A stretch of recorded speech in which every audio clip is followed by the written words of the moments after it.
चिंतन श्री गुरुदेव दत्त.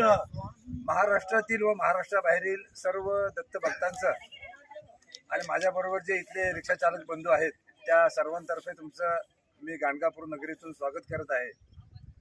विशेष म्हणजे ज्यावेळी मी अगोदर एक व्हिडिओ केला की गाणगापूरमध्ये अनेक तीर्थक्षेत्र आहेत, गाणगापूरच्या आसपास सुद्धा अनेक तीर्थक्षेत्र आहेत.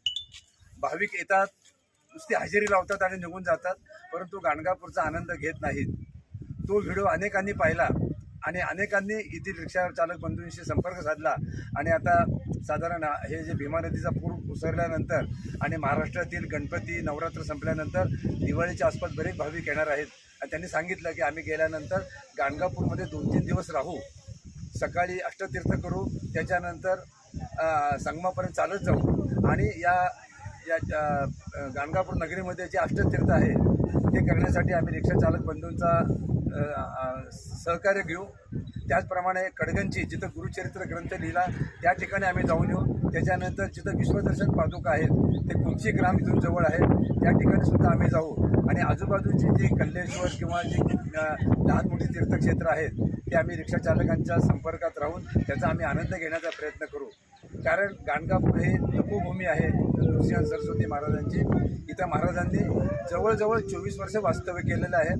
लोकांना गाणगापूर म्हणजे फक्त दत्तस्थान एवढंच माहिती असतं, परंतु निर्गुण पादुकासाठी हे गाणगापूर प्रसिद्ध आहे. आता हळूहळू लोकांना बऱ्याच गोष्टी माहिती झालेल्या आहेत, परंतु माझं तर सांगणं आहे, परंतु दत्त महाराजांचं सुद्धा सांगणं आहे की गाणगापूर नगरीत आल्यानंतर त्यांच्या सहवासामध्ये 2-3 दिवस वास्तव्य करा.